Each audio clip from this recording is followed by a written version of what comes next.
김용빈이 특집 프로그램 불후의 명곡에 멋진 흰 한복을 입고 등장. 서울 여의도 KBS 공개홀 스포트라이트가 천천히 객석을 훑어 내려갈 때 좁게 열어둔 무대 장막 사이로 흰 기류가 피어올랐다.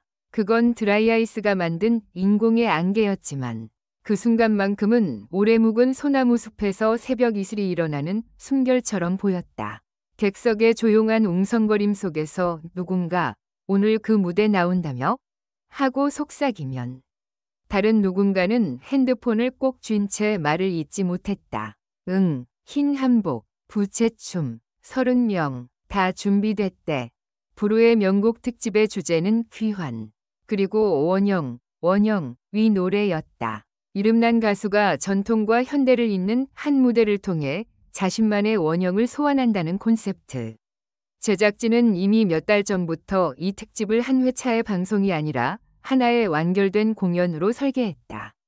그 중심에 김용빈이 있었다. 트로트의 궤적을 따라온 이들이라면 누구든 그의 목소리에서 서늘한 윤형과 뜨거운 체온이 동시에 느껴진다는 사실을 알고 있었다.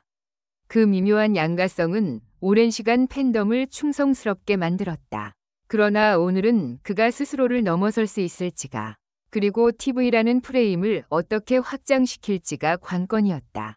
리허설 직전 분장실 문이 닫힐 때 작은 바람이 한번 흔들렸다. 흰 한복은 조명 아래에서 우윳빛으로 빛났고 도톰한 비단의 결이 손가락 끝에 스며들었다. 김용빈은 조용히 웃으며 소매 끝을 쓸었다. 위상팀 실장은 흰색은 가장 솔직한 색이에요.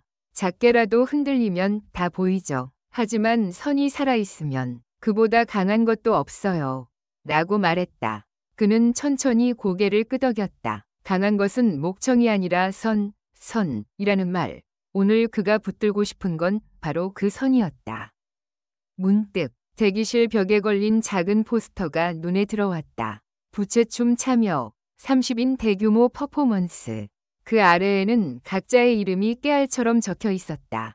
소속 안무단, 외부 무용수, 그리고 국악고를 갓 졸업한 20살이 춤꾼들까지.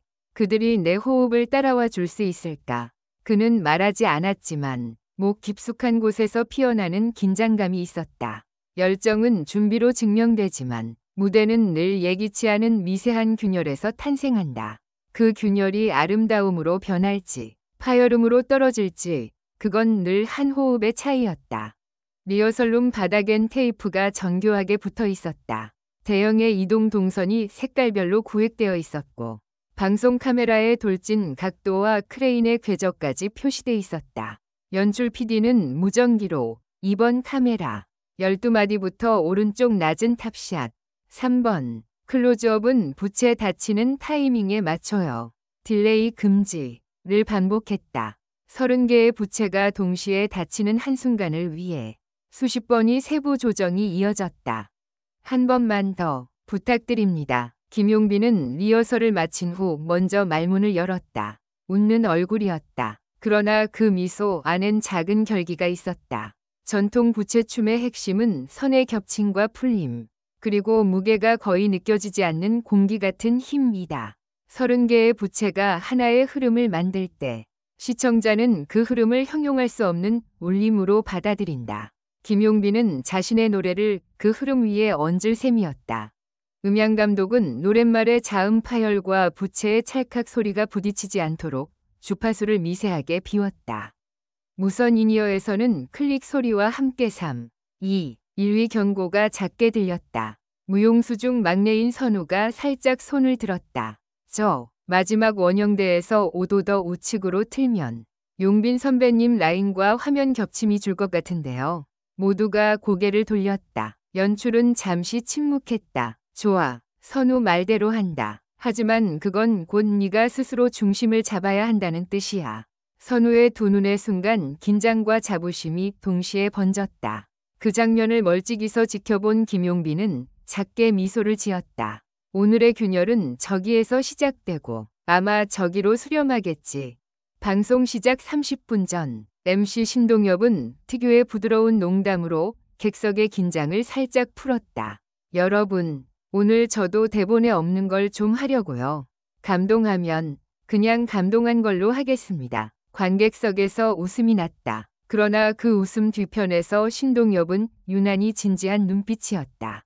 그는 오래 보아온 음악 프로그램의 노련한 호스트였지만 때로는 음악에 넘어가 건네는 손을 붙잡아야 한다는 걸 알고 있었다.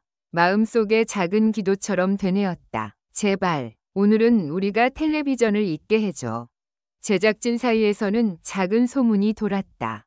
마지막 8마디. 카메라 1번과 4번이 크로스 타이밍이 너무 위험해. 괜찮아. 리허설 때는 정확했잖아. 혹시 몰라. 게다가 오늘은 생방에 가까운 녹화야. 누군가 낮은 목소리로 말했다. 가장 아름다운 순간에 가장 큰 위험이 숨어 있는 법이지. 무대가 열렸다. 흰 한복의 옷고름이 조용히 흔들릴 때 관객석은 전광판의 시간 표시가 멈춘 듯 고요해졌다. 김용빈의 첫 음절이 입술을 떠날 때 객석의 젊은 팬부터 중년 부부까지 얼굴 근육이 한꺼번에 풀렸다. 그 음색은 수묵화의 농담처럼 처음엔 연필 스케치처럼 가느다랗게 시작했다가 곧 강호의 물길로 번졌다. 30개의 부채는 그 물길의 물보라였다. 끊어질 듯 이어지고 멈출 듯 흐르는 선들이 원과 반원을 그릴 때 그가 뱉는 공기 하나하나가 춤이 되었다. 무대 뒤 모니터를 뚫어지게 바라보던 신동엽은 불현듯 대본에서 눈을 뗐다. 오늘은 멘트를 줄여야겠다. 그는 누구보다 방송의 리듬을 잘 알았다. 그러나 지금 이 리듬은 방송 시간이 아닌 호흡으로 재단되어야 했다. 관객 한 명이 가슴을 움켜쥐었다. 마치 오래된 기억의 문이 느리지만 확실하게 열리는 순간처럼 곡의 중반부, 편곡은 과감하게 여백을 만들었다. 타악은 절반으로 빠지고 대금의 숨소리가 전면으로 솟았다. 그 틈을 부채들이 메웠다. 하얀 부채가 한 번에 열릴 때 객석은 작은 바람을 들었다. 사실 바람은 없었다. 그러나 시각의 연쇄가 청각의 착각을 불러왔다. 누군가 눈을 감았다. 들린다. 무대의 바람. 부채살 사이로 스치는 작은 소리. 그 소리에 얹히는 한 가락의 선율. 김용빈은 그 순간 노래를 부른다기보다 들려주고 있었다. 그리고 그 고요의 끝. 첫 현악이 올라타는 순간 불빛 하나가 흔들렸다. 크레인 카메라의 고개가 0.3초 빨리 움직인 것이다. 동선이 엇갈리면 부채의 마지막 곡선이 화면 바깥으로 밀려난다. 관객은 눈치 못 챘지만 무대 위 30인이 심장은 동시에 고동쳤다. 바로 그때 앞서 제안했던 선우가 반발짝 오른쪽으로 틀었다. 그 작은 수정이 전체 대형을 제자리로 돌려놓았다. 카메라 감독은 마치 아무 일도 없었다는 듯 부드럽게 춤을 풀었다. 뒤에서 지켜보던 연출은 그제야 늦게 숨을 내쉬었다. 됐다. 김용빈은 미세한 진동을 감지했다. 그러자 오히려 한 음절을 더 길게, 더 낮게 깔았다. 불안은 음악을 긴장으로, 긴장은 서사로 바꾸는 첫 단추였다. 그가 고개를 천천히 들며 마지막 소절을 정면으로 던지는 순간 관객석의 몇몇은 모르게 몸을 앞으로 기울였다. 누군가 모니터 뒤에서 손을 모았다. 신동엽이었다. 두 번째 곡으로 넘어가는 전주가 흐를 때 객석 왼편에서 작은 소동이 일었다. 카메라가 비추진 않았지만 휠체어를 탄 한 노부부가 조용히 안내원의 도움을 받아 앞줄로 이동했다. 대기자 리스트에 없던 좌석 교체였다. 안전팀은 순간 긴장했지만 곧 그들의 목에 걸린 가족 출연자 배지를 확인했다. 누군가 대기실에서 급히 내려보낸 메모가 있었다. 노부부, 마지막 곡에서 손들 수 있게끔 보조 바랍니다. 김용빈은 모니터 너머로 그 장면을 보았다. 눈빛이 아주 작게 흔들렸다. 노부부의 얼굴선이 낯설지 않았다. 아버지의 친구분과 아주머니, 어린 시절 그의 집 앞 골목에서 늘 허리를 곧게 펴고 인사를 받던 두 사람이었다. 그는 갑작스레 목 깊숙한 곳에서 오래된 양지가 뜨거워지는 느낌을 받았다. 긴장감 위에 올라탄 온기, 그 온기는 때로 사람의 호흡을 더 길고 부드럽게 만든다. 두 번째 곡의 첫 소절이 그래서 더욱 기이하게 아름다웠다. 장면 전환을 앞둔 어두운 무대, 그림자만이 움직였다. 부채는 모두 닫혔고 하얀 선들은 잠시 사라졌다. 이때 가장 중요한 것은 정지의 미학이었다. 그 정지가 길면 심장은 불안해진다. 제작진은 의도적으로 그 불안을 길렀다. 그래야 다음 장면의 폭발이 더 깊게 파고든다. 그러나 바로 그때 인이어에서 잡음이 섞였다. 갑작스런 주파수 간섭이었다. 김용빈의 오른쪽 귀에 붙은 작은 스피커에서 찌직하는 소리가 찰나의 번개처럼 스쳤다. 그는 본능적으로 왼쪽 귀가 더 잘 들리는 위치로 몸을 옮겼다. 그 움직임을 오른쪽 라인의 부채가 즉시 받았었다. 겨우 한 뼘의 이동이었지만 화면으로는 조금 더 넓은 여백이 생겼다. 모니터 앞의 연출은 곧장 손을 들었다. 좋아, 저 여백 살려. 카메라 감독은 노련했다. 4번 카메라가 재빨리 부채의 가장자리를 핀으로 잡아당겼다. 서늘하게 비워진 한 뼘, 그 여백은 이야기의 질문을 관객에게 던졌다. 이 다음엔 무엇이 오죠? 관객은 대답하지 못했다. 그러나 가슴은 대답을 준비하고 있었다. 그리고 그 답은 곧장 폭발처럼 터져나왔다.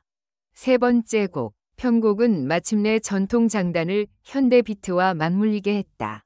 북이 1, 2, 3, 4로 뼈대를 세우면 장구가 사이사이를 뜯어 열었다. 부채는 단순한 춤의 소품이 아니라 리듬을 눈으로 보이게 하는 악기였다. 30인이 손목이 일제히 반원을 그릴 때 LED 스크린에는 20개 물비늘이 흘렀다. 모든 선이 중앙으로 빨려 들어가며 하나의 소용돌이를 만들었다. 그 한복의 흰색이 그 안에서 눈부신 중심을 이루었고 그 중심에서 김용빈의 목소리가 솟았다. 그는 마지막 고음을 선택하지 않았다. 대신 높이를 조금 낮추고 길이를 길게 잡았다. 고음의 화려함 대신 숨의 밀도를 택한 것이다. 놀랍게도 관객석은 그 절제를 더 큰 환호로 받아들였다. 이유는 간단했다. 절제는 10중 8구, 확신에서 나온다. 확신은 관객을 안심시키고 안심은 눈물을 부른다. 객석 여기저기서 조용히 눈가를 훔치는 손길이 보였다. 그리고 그때 노부부가 천천히 손을 들었다. 관객석 가운데 조명이 작게 번졌다. 누군가는 그 미세한 빛의 이동을 알아차렸고 누군가는 알아차리지 못했다. 그러나 모두가 느꼈다. 아, 뭔가가 우리에게 다가오고 있구나. 신동엽은 그 장면을 보고 고개를 아주 작게 끄덕였다. 그의 입술이 거의 들리지 않게 움직였다. 고맙습니다. 세 곡이 끝나고 짧은 멘트 타임. 보통이라면 가벼운 농담 한두 마디로 호흡을 다듬을 순간이었다. 신동엽이 마이크를 들었다. 아, 이거 참, 오늘은 제가 말이 길어지면 안 될 것 같아서요. 관객의 웃음. 그가 말을 이었다. 근데 이 무대를 준비하는 동안 제가 들은 얘기가 하나 있어요. 마지막 곡 전에 아주 짧게 소개할 분들이 있습니다. 그는 객석을 향해 손을 내밀었다. 천천히 조명이 노부부를 비췄다. 소라는 없었다. 오히려 더 조용해졌다. 용빈 씨가 어릴 때 노래를 그만두려고 했던 순간마다 이 두 분의 집에서 밥을 얻어먹고 다시 노래를 시작했다더군요. 그래서 오늘 두 분이 오셨습니다. 단 한 번 아들의 노래를 객석 맨 앞에서 제대로 듣고 싶다 하셔서요. 순간 무대 뒤의 공기가 달라졌다. 김용빈의 눈빛이 아주 작게 흔들렸고 그의 왼손이 소매 안쪽에서 주먹을 쥐었다 펴는 모양이 보였다. 의외였다. 제작진 누구도 방송 중 그런 개인사를 길게 꺼낼 계획은 없었다. 그러나 신동엽은 알아차렸다. 음악의 너머를 붙잡는 손. 그는 느꼈다. 이 순간을 텔레비전으로만 소비할 수 없다는 것을.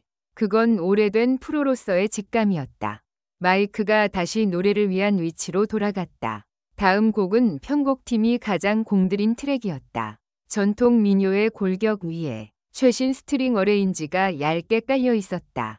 도입부는 거의 무반주였다. 그 무반주에 김용빈은 맨 처음 목을 여는 숨소리부터 실었다. 관객은 그 숨을 들었다. 숨은 거짓말을 하지 않는다. 그리고 그 숨은 고백이었다. 아버지의 오랜 친구분께 그리고 제 어릴 적의 밥상에 감사합니다. 그는 아주 짧게만 말했다. 말의 길이가 짧아지자 마음의 길이는 길어졌다. 음악은 그 길이를 따라 흘렀다. 30개의 부채는 이 곡에서 가장 조용히 움직였다. 마치 눈보라가 잦아든 산 위에 달빛이 스며드는 속도로 조용한 선의 중첩. 그 조용함이 오히려 비명처럼 선명했다.